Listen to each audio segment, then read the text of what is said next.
From Whelan to York. Happy World Steelpan Day. Welcome to Just the Two of Us, presented by World Steelpan Trust of Trinidad and Tobago. We are celebrating World Steelpan Month. As August 11, 1992, the steelpan was designated as the national instrument of Trinidad and Tobago. Therefore, we celebrate this and every year after on this date to celebrate icons of steelpan such as panists, composers, arrangers, and others that burn their flame for more to follow. The steelpan, or gift to the world. This evening's presentation showcases different, unique cultural talent.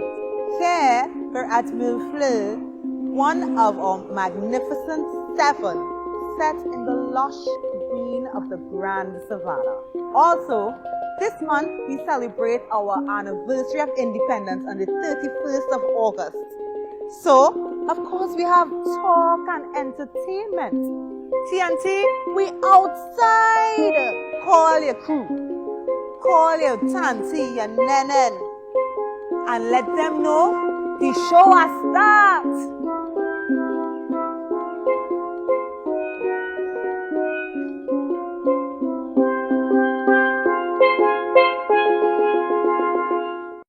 I invite you to tune in to Emile Board as he plays a panzem called Sticks Up. Just imagine, years ago in the early stages, I was regarded as an outcast. Today I stand here inducted into the Hall of Fame for Pan. Thank you.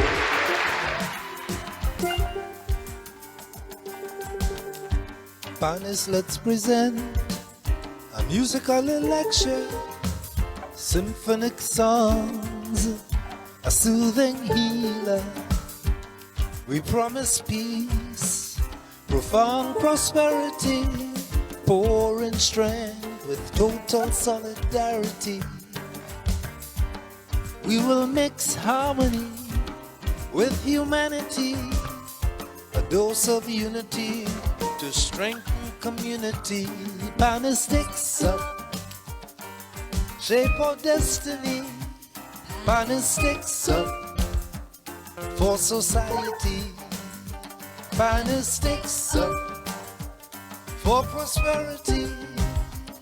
Panis, sticks up, set our people free.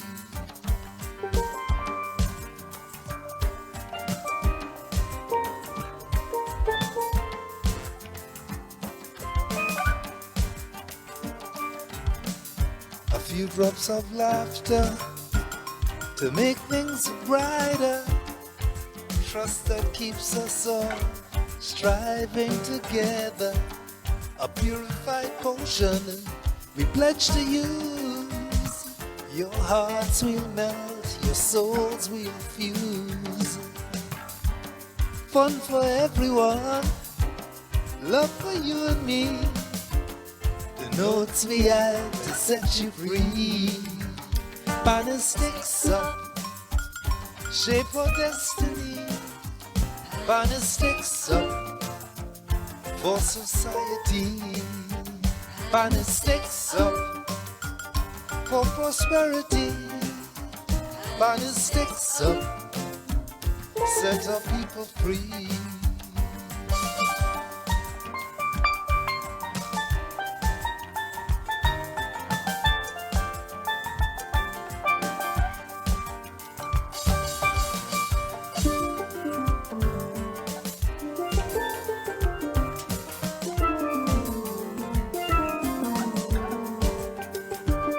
Panis, sticks up.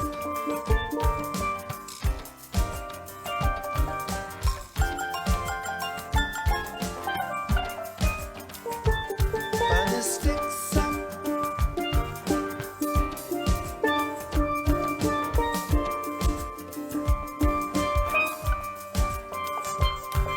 Sticks up.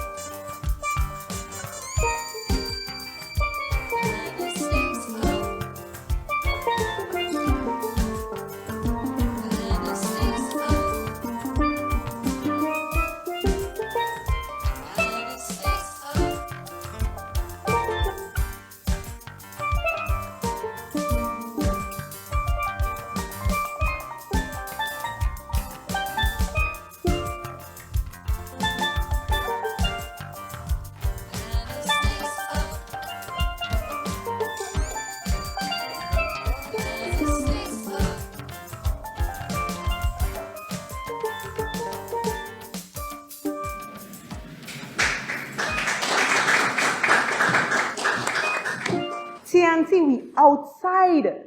And coming from Superior Deltones, we have Akinola Sinon with a musical performance.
Greetings, everyone, and I want to bring greetings on behalf of the people of Trinidad and Tobago, wishing everyone a happy World Steelpan Day.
inside my native land.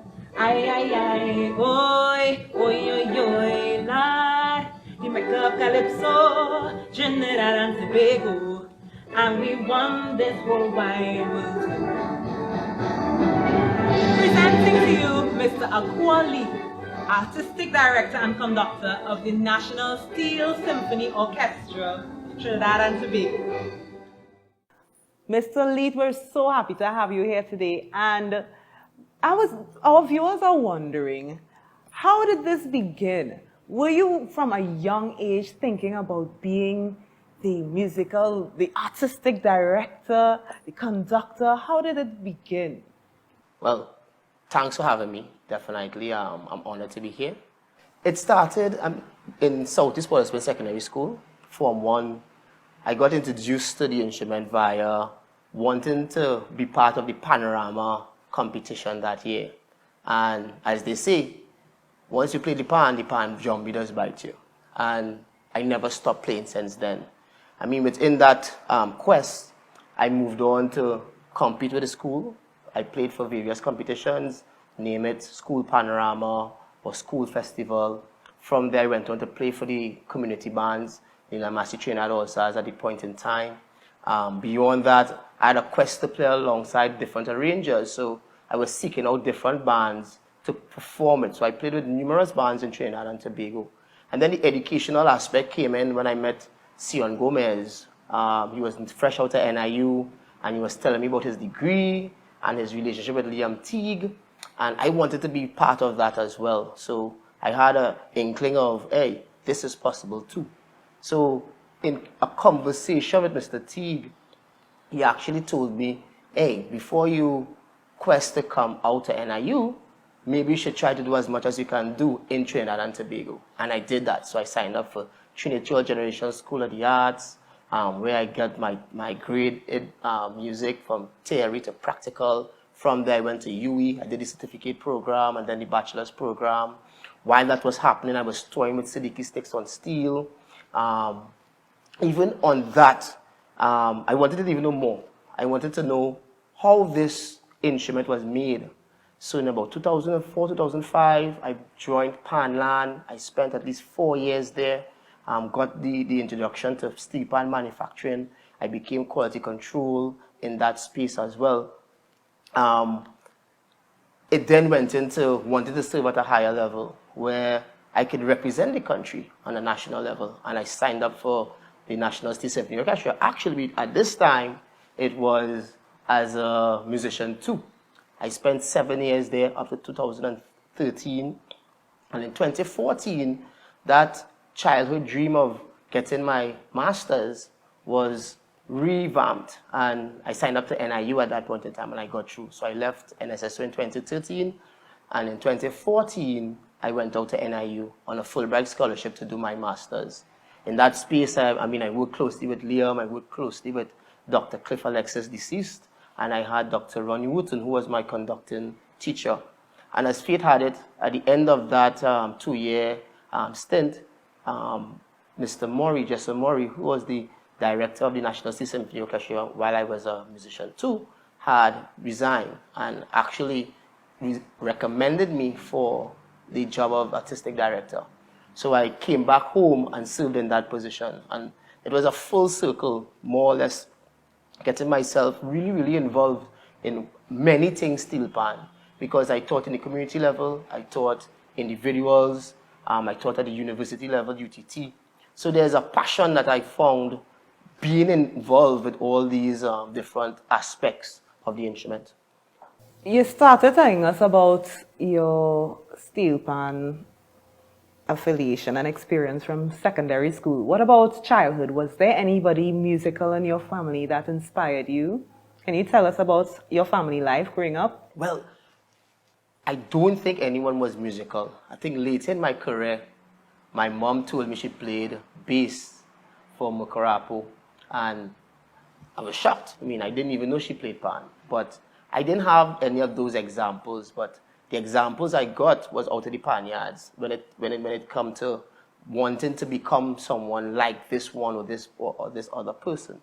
My childhood was an interesting one. I think my parents did all that they could have done to make sure I had all that I needed to be able to progress. I mean, no one never turned me away from wanting to take part in anything Steelpan related and that sort of thing. I had the encouragement. My father, who's now deceased, definitely was one of my biggest supporters. I mean, in every panyard, in every function, I could see him in a distance, and at the end of that function, I think everybody in that function will know, okay, that was my father. And known as Baggers, we call him, Answer Back, also known as Derek Thomas. So I think my family is very supportive, and in my childhood experiences definitely cut me to the point of wanting to do more and continue to do more around this instrument. Can you tell us what is your highest height of experience of your experience with Steelpan? What's your highest height?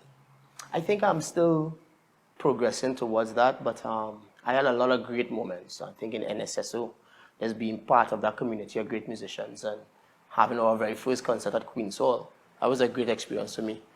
Traveling with Siddiqui Sticks on Steel, where you find that, hey, this audience is really, really, really blown away by this instrument, not just by the performance, but the fact that this instrument is acoustic. And they always look to see where is it being amplified. Tours like China, definitely seeing a different culture and understanding that, okay, these people are now being introduced to this instrument and this type of performance for the first time. I have hired as a conductor, very first concert that I did with the National Steel Symphony Orchestra as the artistic director and conductor. That has been a once-in-a-lifetime experience that I think definitely carried me to spaces that I'd never been before. So there's a lot of moments that I have experienced that I think continue to give us a great outcome based on what's possible. What was your first win as a player and then as an arranger? As a player, I won the National Panorama with University Trinidad All Stars, Firestorm. I think it was 2002. As a ranger, within the Trinity Generation School of the Arts, we went to Music Festival at Queen's Hall and we entered the chamber category. We came first with that, and we entered the ensemble category. We also came first, and we also gained 100% points. So that was a big thing at that time, even with the adjudicator saying it's rare that he gives total marks for these competitions, but the ensemble was well prepared, and that was the biggest win for me at that time. Congratulations. Thank you. Thank you. Beyond the NSSOTT, where do you see Steelpan heading in Trinidad and Tobago and in the world?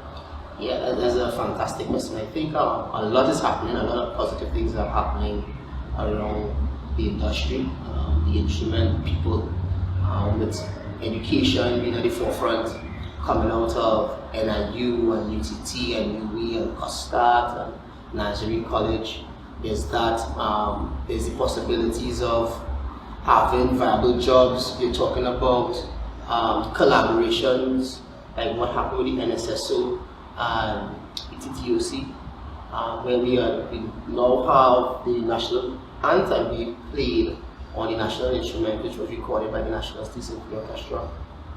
You're seeing Google celebrating that very first performance that Tasco had. You're seeing all these other, not just in Trinidad, but in the diaspora and foreign islands and foreign countries, really showcasing the instrument in a great way. So there's a very high level of energy around what Steelpan is and what Steelpan is doing.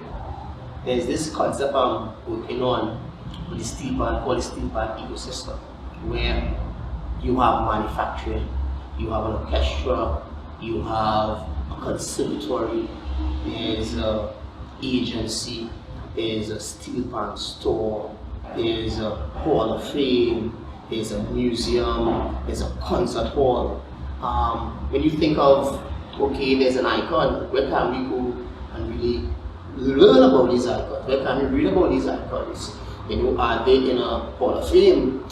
So you become a star, like in movies, when you get that star in Hollywood. So can we go to that level where there is that Hall of Fame built up, museum, where can we see the ping pong, where can we see the grounding, all the different evolutions of the instrument in one place.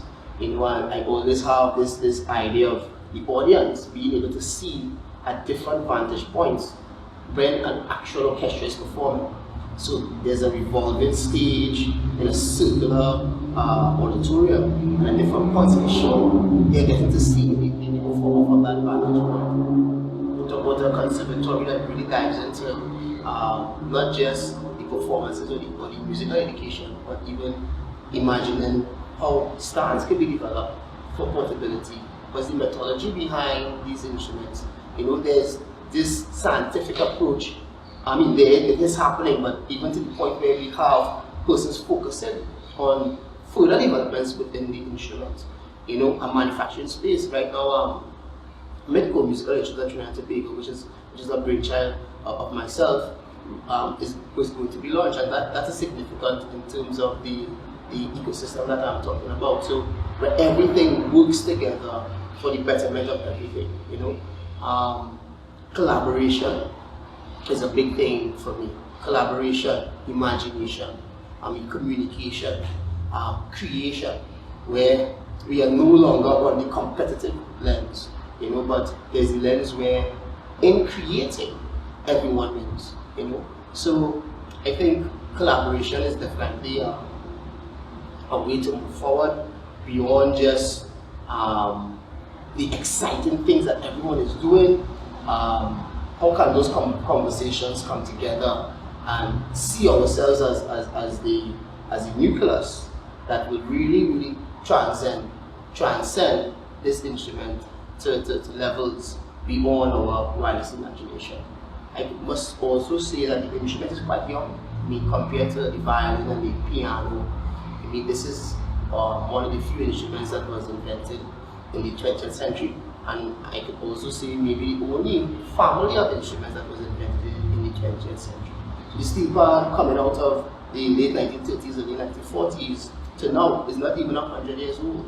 So we have to understand that is evolving, and to measure that progress that is happening is critical towards where we are taking it beyond now.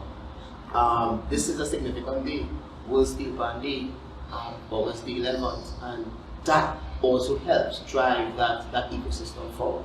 But we can see and hold on to something that is planted on a calendar, and we want to work towards and look forward to is critical towards our development. So I really want to say congratulations to the committee behind this great project, and all the best until 2022. Thank you. Thank you so much for joining us here. We thank you. We appreciate your presence and your knowledge and sharing of your life with us. Yes. And happy World Steelpan Day. Happy World Steelpan Day.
We take our pride in our liberty.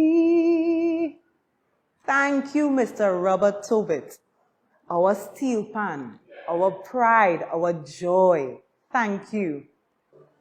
TNT, we outside. We have plenty more to go still, so stay right there.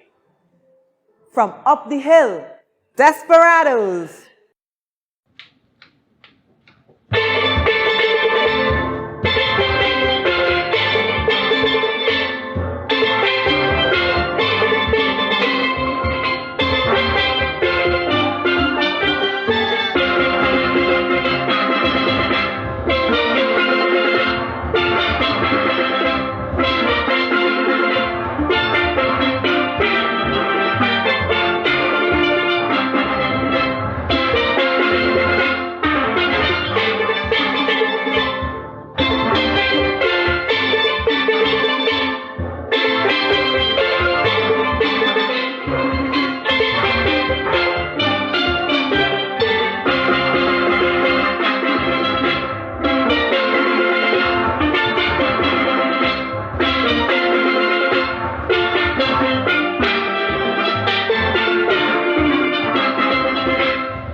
Now we invite singer and composer Mr. Mark Lokwan to bring greetings from Panotation. Hi, my name is Mark Lokwan. I'm the chairman of Panotation. Panotation is a relatively new site. It's run by our CEO, Dr. Mia Gormany Benjamin. It's really made up of a couple parts. One part is really dealing with musical scores. You know, a lot of the times we lose our music. It was an intention to preserve our music, capture it, and at least have the ability to earn from it.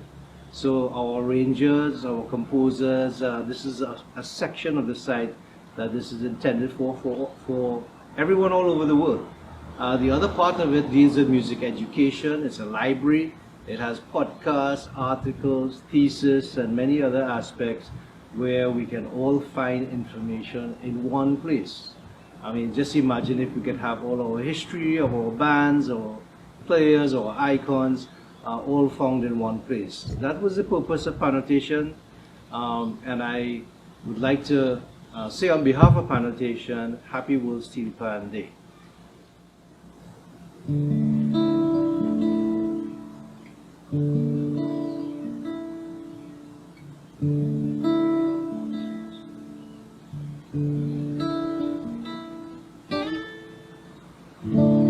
Every time I hear the sweet pan sound, I don't know why my pulse is raising, my heart does pound. Yet we sometimes take it all for granted. I can't understand why I feel we now start with this instrument in this blessed land. Take me to another time, yes, another place, where we truly treat the pan with the utmost grace, where we give thanks for giving birth to the power of pan, where this gift is celebrated by all man. So where would we be in the next century? I hope we have the will to learn from our history. And is there a new vision for the pan that will stand the test of time? Well, all I ask is for some new direction. Show us all a sign. So take me to another time, yes, another place, where the instrument could only cast a smile across our face, and we realize there's no boundary for this instrument, and we can only open our hearts to what is heaven sent, to what is heaven sent. Happy World Steelpan Day. I introduce you to Mr. Leon Smooth Edwards.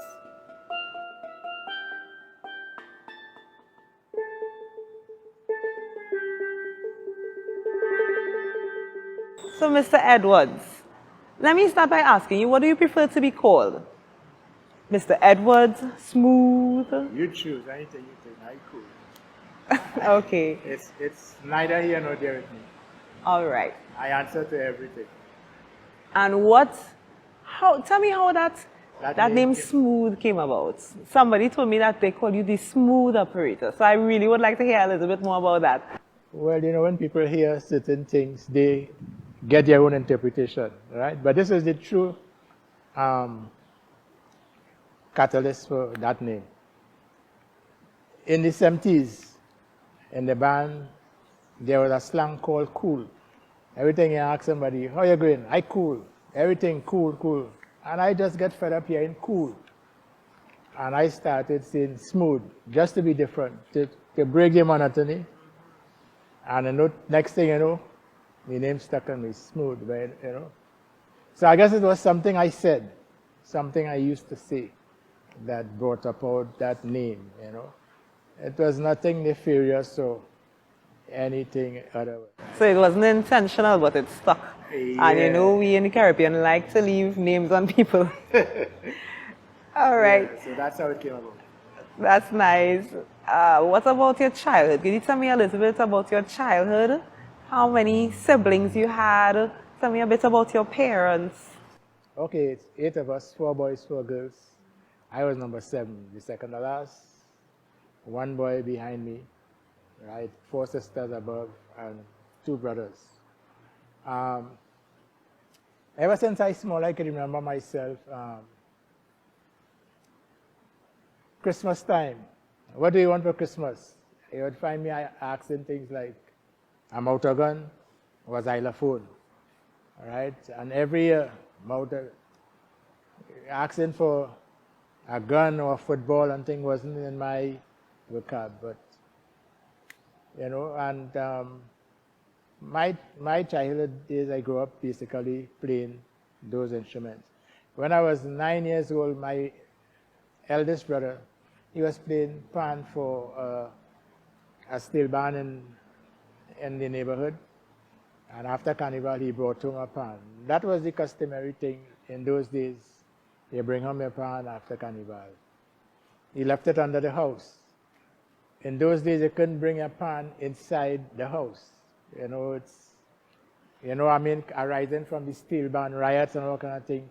A pan was kind of taboo to your appearance, you know, so he left it under the house, and when he went to work, I started playing, because, you know, those older brothers were touchy, they didn't want you interfering with the stuff. Of course not. But I remember when I was 9, I learned, the first thing I learned on the pan was "Oh Danny Boy." And I was sitting on the front step. There was no stand, I just brought a pan, so I had a pan on my legs. And I learned, picked it, because I didn't know, the pan wasn't even marked off. So I didn't know where A, B, C, nothing, you know. And I played it. And the next thing, you know, after I played it, I heard a big applause. Now, and imagine a little guy in a step sitting, the pan over your head, you can't see, right? So when I moved the pan to see, about 10 different people who were passing along to go to work, they were kind of mesmerized by a little person that cannot see them playing a whole song, you know. And of course, at that age, you're shy, and that was the last time I played pan on the front step, you know. I went wrong in the back, and, you know. So that is my first sort of remembrance of playing pan around the age of 9. Since that first year, you just kept coming to the same band? Or Yeah, did you see other bands I only after played with that? All Stars. I only played with All Stars. So, your neighbor Stringberry here? Yeah, as a matter of fact, I used to live not too far from here right now.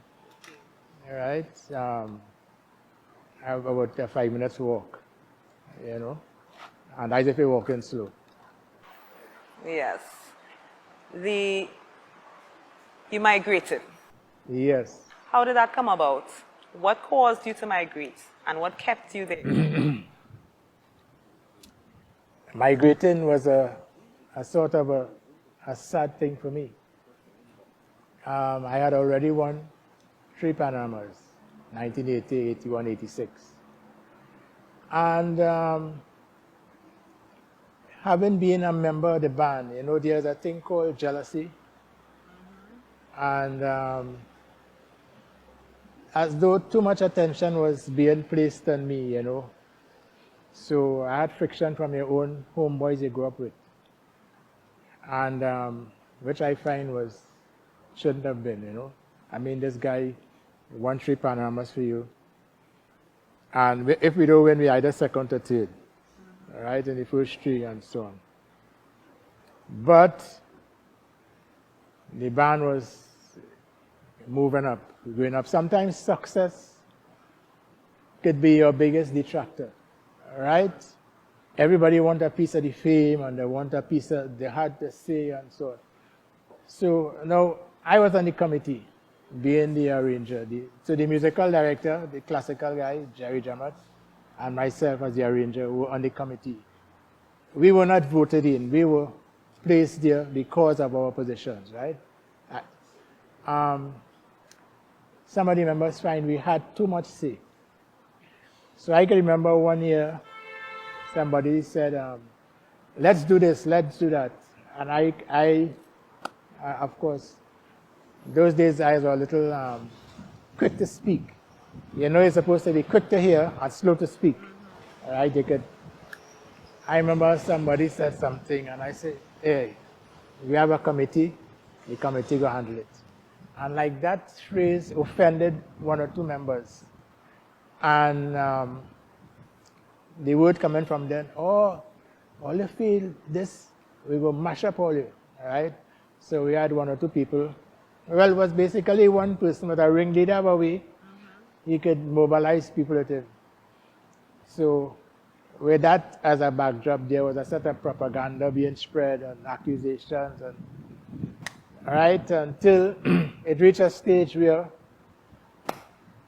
you end up saying enough is enough, right? Because tempers were starting to flare, and you know, people have caricature people saying that the thiefing and the this, and I didn't want any part of that, right? In addition to that, I was living 1 house away from my parents.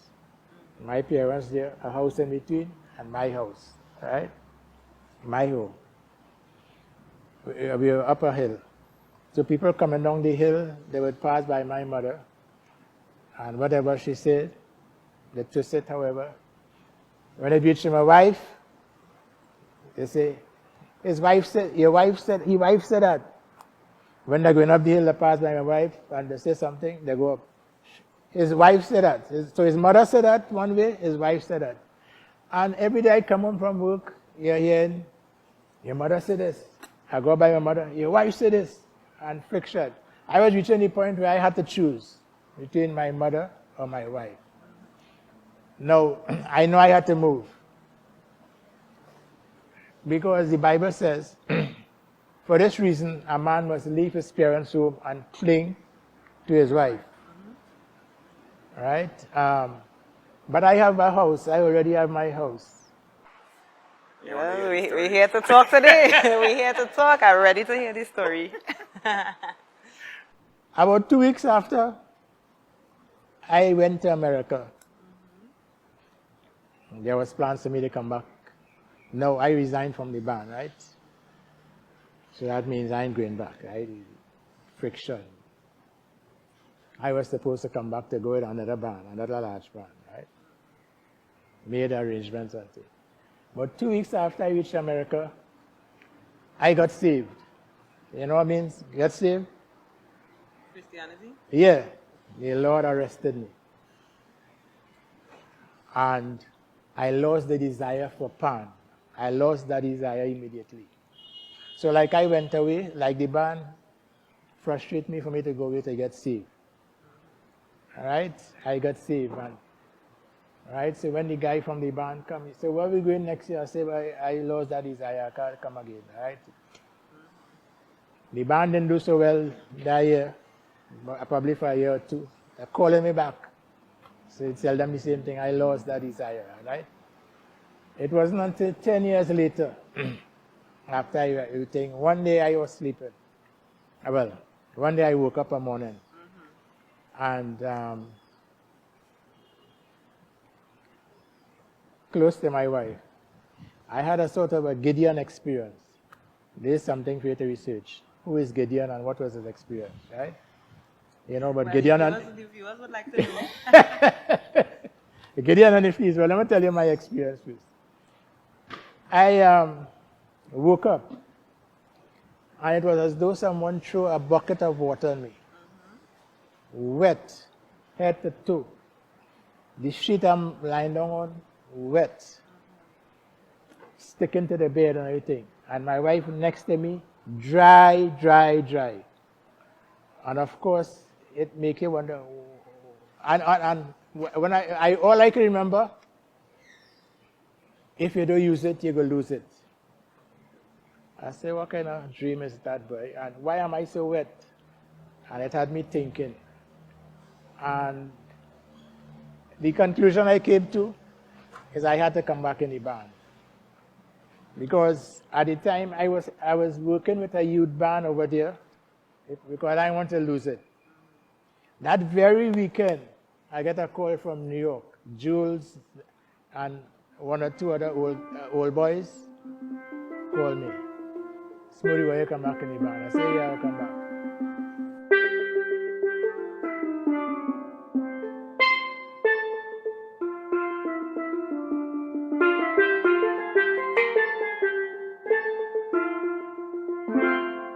Happy World Steelpan Day.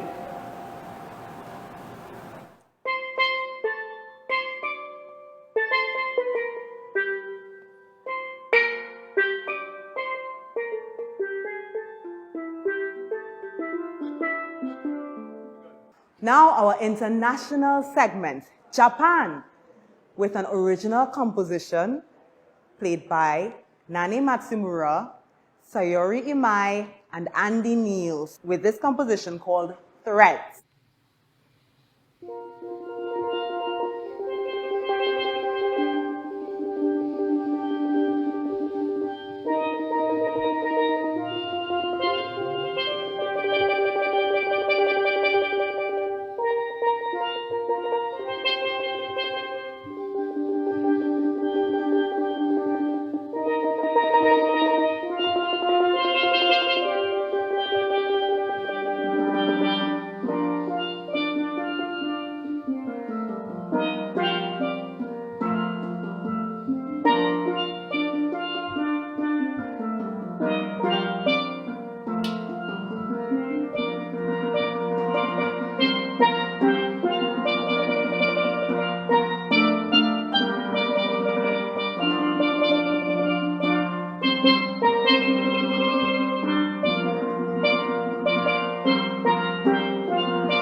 introducing Mr. Selwyn Taradat. Mr. Taradat, would you like to tell the public a little bit about yourself? Well, I am a very happy-go-lucky fella. I have been in the steel band movement for almost 60 years, active in the steel band movement. The steel band, I must tell you, since we're talking about the steel band, I must explain to people what the steel band is about. It's a socio-economic and apocalyptic phenomenon that happened right here in Trinidad and Tobago that would not have happened in any other place or any other time. And my involvement with the steel band started from early. How early is early? Well, I was born in 1940s, 1947. The steel band actually, if we look to date the steel band, the generation between 1935 and 1965 is widely accepted by us in the steel band movement as a period of time when the steel band came from infancy to maturity. During just one generation, during those years, 1935 to 1965. 1935, we had the fertile grounds being prepared for the sowing of that seed. The embryo really started to roll, let's say, circa 1939 with the advent of Alexander's ragtime band, and went on until 1965 when the steel band reached the full capacity of the the symphony orchestra, right? From adversity to prosperity, because the steel band started off in a very distressing circumstances. The people who started the thing were dispossessed people, poor people. And it was a macho thing. Young men and even little boys in short pants still are the people who started the steel band movement. So my involvement in it came in through curiosity, what we call fastest, because in those days, middle-aged people like me, little boys like me, couldn't go to a steel band yard, right? But I was always curious, and I waited my time until I was able to join the steel band movement. In my teens, steel band has been my life since then. Means that they are exposed to steel band in the school.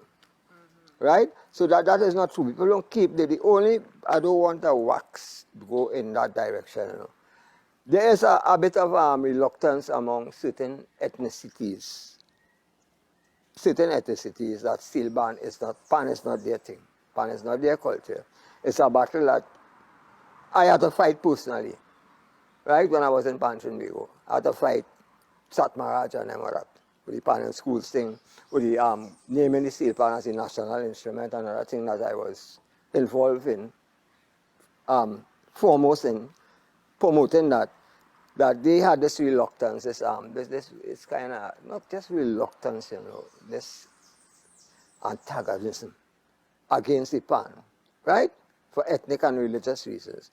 But that has gone through the window now, right? You find people of all races, all creeds, and all over the world. If you look at Carnival time and see the Japanese and the white people that are coming down here, people from France, and all parts of the world coming to play this instrument, and the interest that they have in this instrument, right? If I go with that, like when I was in Mexico, I put out that pan out there in the Mayan Peninsula, and all them Mayan following me all about. They following me, they want to learn to play this pan, and the front deep and so on. So we have gone full circle. From where it was a pariah, right? Steel band known as an outcast to be fully accepted now in society. And you see, Steelpan now is celebrated by different races and everybody. Within our country and outside as well. Steel band has no race, it has no class, it has no color, it has no religion, right? The steel band has none of these things that would cause arguments or cause some kind of, It's just a wonderful instrument, and the world is getting to understand it more and more and to accept it. We in Trinidad are not doing enough to promote the steel band. But the people outside, I want to say what? Then people outside go take the pan from we, the Japanese will take the pan and the pan belongs to the world. Right? It belongs to the world. The more we could get it out there and the more people all over the world could take the pan and do something else with it, the better for us. What we have to do is to control the industry, the steel pan industry, both education, manufacture, apply. You know, we have to control that personnel. That is what we have to do. We have to control that. We are the maker of pan. But the pan must be spread. We should be trying to spread pan all over the world. I'm sure my friend Ian Franklin over there will agree with me for that because he has been outside there. Right? We are very appreciative of pans in schools. I, for one, did not have the opportunity to study pans in school. And I know, other than that, you have done a lot of other achievements within the industry. Would you like to share that as well? What I have done? Other developments. Listen, I have been in pan for 50, 56, 57, going on 57 years now. And the only thing I do is to tune up pan. I could tell you that I'm not arrogating to myself or thing. I have done everything there is to do in pan. I have played all the pans in the SATB, right? Soprano, alto, tenor, bass. Those are the front voices. I have played every pan in competitions, from the bass right up to the tenor, all through. I have played all those pans. I have made tours with Steelpan. Most important is my teaching, right? Because when I went to Teachers College, I did music, and I became a music teacher. And when I went to Diego Martin Junior Sec, I spent 14 years there. I always had one of the best young steel bands in the place, right? Plus, I ran the schools festival, the schools panorama. For the 14 years I was in Pan Trinbago, I ran those things. I did those things. I ran Champion Concert, which was the biggest show. One of the biggest shows carnival shows we ever had in Trinidad and Tobago. Champion Concert is now defunct. I handled that from the time I came in. I didn't start it. I handled it, right? And the president gave it over to me. Besides Pan Trinbago, I was in the northern region in 73, when the northern region was inaugurated. And then I left Pan Trinbago, and then in 80, during that time I was in Starliff, and then we formed Phase 2, myself and 5 other young fellas, very young fellas. None of them over 20, I was the only post over 20.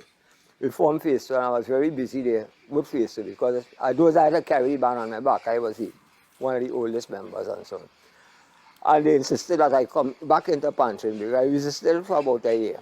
Because at the same time I was in the PRS, which is Performing Rights Society. I was PRO of the National Association of Musicians and Entertainers. I had many things, many, I was wearing many hats. But I came back into Pan Trinbago. I spent 14 years there also. 5 years as a PRO, 5 terms as a PRO, 5 years, and 2 terms as the education officer. I handled 2 pan tuners conventions where we attempted to standardize the pans, standardize the pans. And later on, the Bureau of Standards took it up, and I was on that committee too, and they used information from what we at Pan Trinbago did. I want to pull you back to Phase 2 a little bit. Right? You said you started Phase 2. You could tell me a little bit more about that? Well, we went to Starliff. That is great arranger named Ray Holman, who was, like a god, and so on and so on. And it was the best band, steel band in Trinidad at that time. We had started to win the panoramas from 68 to 72 when we left. We had to be Starliff to win our panorama. We had they were still the biggest dance band. We used to give brass band and in competition because at that time the decibel level was still low. You know them big speakers and things yet, right? Steel band was powerful. We were the band, right? And Starliff had a lot of nice, good-looking young fellas. I was one of that. I was good-looking, right? And you know, I mean, we are kind of thing, but with all the glamour and the glory and thing, we were not happy because we were feeling like musicians, not just like band men, right? The little tours we make outside, the kind of thing we get on some other bands, young fellas and other bands, the Panam band that broke away, 21st Century, then Hugh Board and Tripoli, right? Bands were going outside there and being treated like musicians. And we find that we just, treated things, okay, we wish you play in the country club, they had to play outside and thing, You had to sit down. It was a kind of thing that we rebelled, and I was one of the chief rebels. And then I had these little partners of mine. It had a little fella named Bugsy Sharp. You ever hear about him? I heard about it. Right, that's the greatest pan man. He was the greatest pan man ever. They wouldn't have a next Bugsy Sharp. But he was one of my, he was like, he's 6 years younger than me. And I was like his big brother then. He used to come by me and wait till the... Mentored him and not him playing pan, you know. No matter what, Bugsy playing pan since his mother belly. So you learned from him then?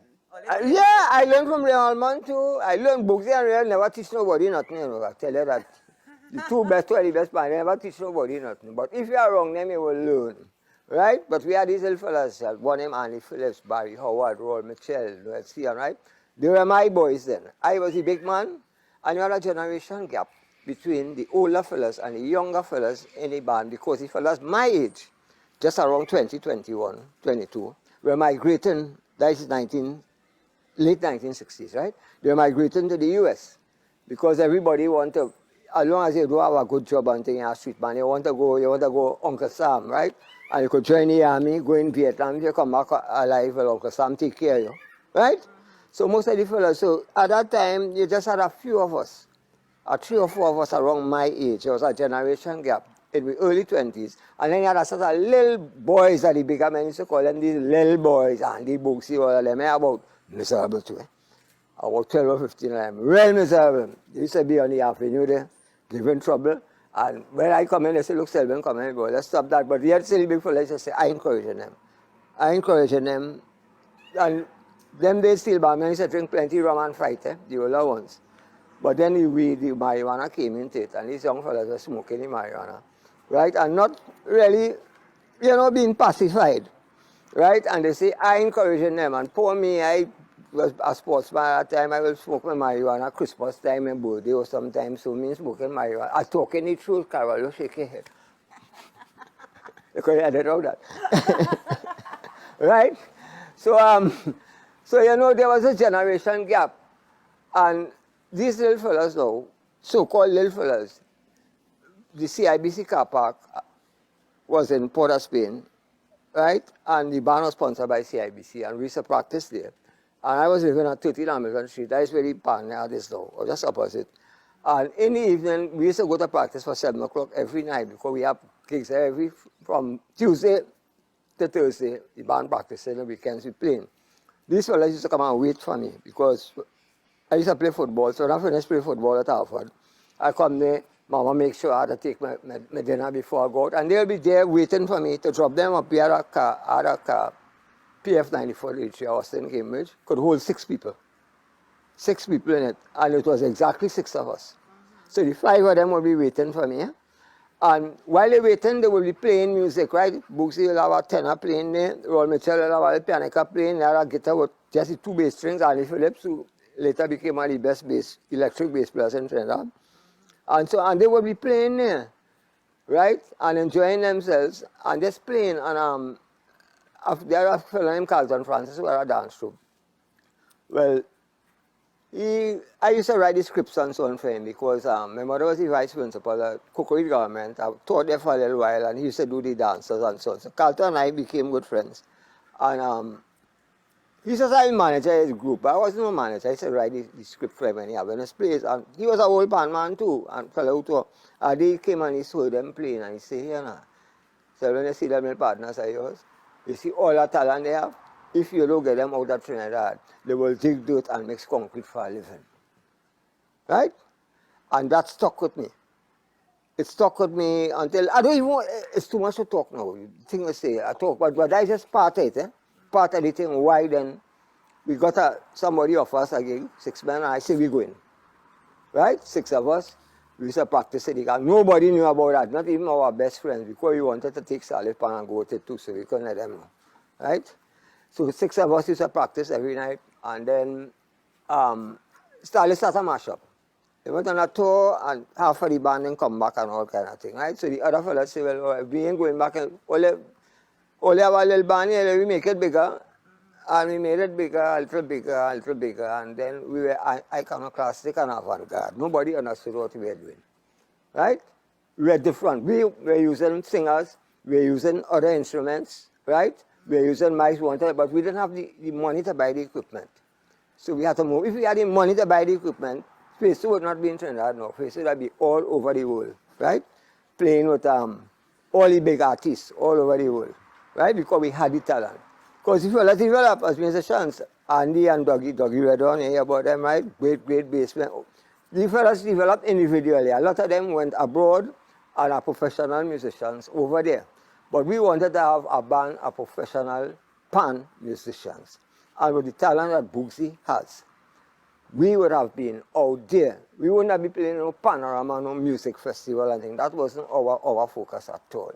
Right? Junior and them wouldn't be able to come around by the pan yard and hear Boogsy and the band practicing. They'd rather watch you on BT. Yes. Okay? I'm talking too much. All right, but you said you all toured. Who? Fesu? Or was it with Starlet? Starlet, we toured with Starlet, but Fesu has made many tours. Although I was not... I didn't go on most of the tours afterwards. And I sort of dropped out. I got married. Then all kind of things. I kind of moved away from the band a little bit, right? And then Pancho Diego and everything else. So most of the tours they made. But I made some of the first few tours in Miami and New York and some of it. They went to Paris. They went to London. They went to Japan. They went to where again? They went different places, right? I didn't go to most of those tours. Because those were later on. You said you went, you was working with Pancho Diego. I wasn't working, I never get money from Pancho. You see, that people who with Pancho Diego not working with Pancho Diego because they get big salary. I never work with Pancho Diego, I never get no salary in them days. It had nothing, right? It had nothing. My car and my had to buy a pickup to carry face soup and to do Pancho Diego work. I had to put in gas in my pocket. They still talk about the girls in the office. I never work with Pancho Diego. People getting $10,000 and thing a month now as officers at Pancho Diego. I got nothing. I never get any money from Facebook because when I watch something and see the little, because I was everything, treasurer, nobody in function, no treasurer, no secretary, I had to be treasurer, secretary, everything. When I watch the little petty cash bag boy and see it's only some coins and a few dollars and things, I would take out $100 from my jacket because in them days I could have saved money. It wasn't like now, eh? Right, I won't go into that. And drop a little $100 in face two bag. When we paying, I ain't paying myself and Peter along, the manager, and Mikey was the captain. We're not taking money, right? We're paying the rest of fellas because they're not working. So I never think with that with Steelpan. I always say, who make money off a Steelpan, who thief money. And I never make money off a Steelpan, never thief money. I must leave us out. Yeah. What again, lady? Just talk to me. All right, I'm talking to you. Right. About your achievements in Pan. Well, that's what it says. Achievements, well, as I tell you, I've done everything in Pan, but not at the level that for national interest. Like, I arrange to do tunes, repertoire tunes. Panama is only one man I ever arranged a Panama. It's about 2 years ago, a little neck band in town. But I used to arrange for my school bands all the time, right? Every year the school band for festival and thing, I arrange for them. I would go in a pan the other day and men would say, well, hey, come and do a tune for me, right? I was about 15 bands in that because I could tell them I do a tune for me. They never be me. Oh yeah, Interlapse, they give me $100 and 4 stag. And Newtons give me some stag. And next band in Morugas and Valley give me Babash and Command Foul. Right? Now I tell you, I never was a mercenary Steelpan man. I will help steel bands anyway. I will help a steel band. I wrote, well, the pan in schools, yes, the thing.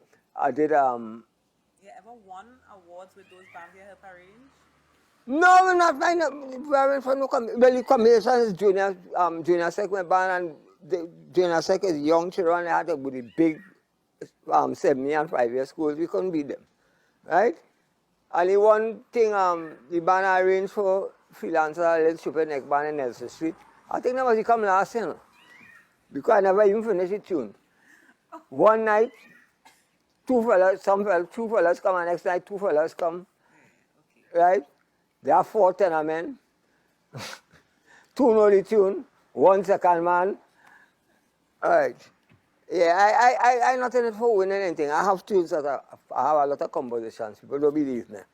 After Marshall, I tell me about sing 2 of my tunes for you, sing 4 for him.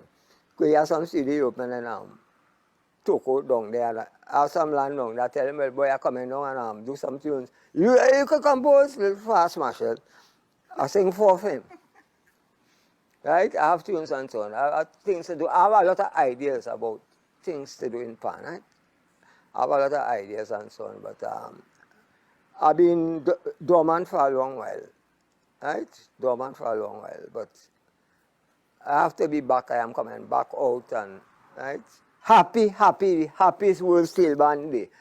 I hope people, Steelpan men all over the world will just be jumping up on that Steelpan Day. Just come out with your pan, come out with your iron. Happy World Steelpan Day and jump up and celebrate the greatest instrument of the 20th century.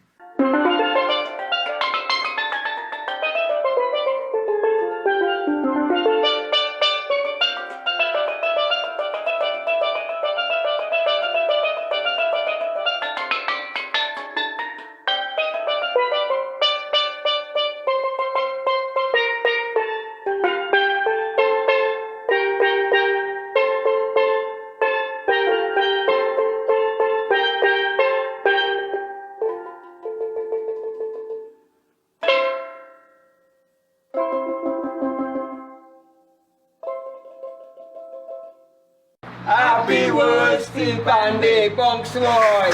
Happy World Steelpan Day.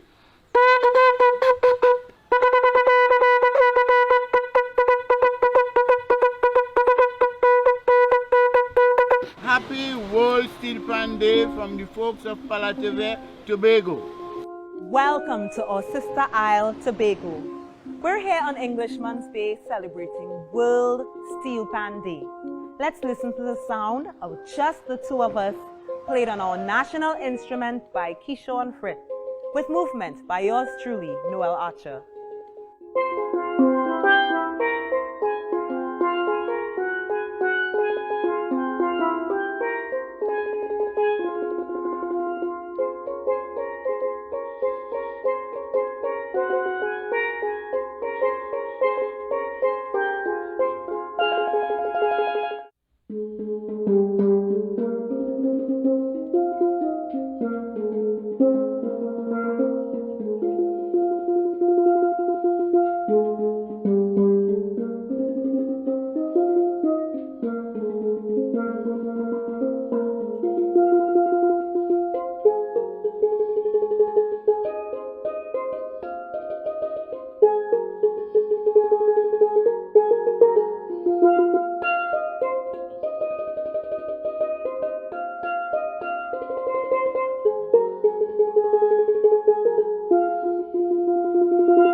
We're here at the beach just outside Eulah's restaurant, and we will be experiencing some of Tobago's traditions and cultures, such as the Mariah Old Time Wedding.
Happy World Steelpan Day!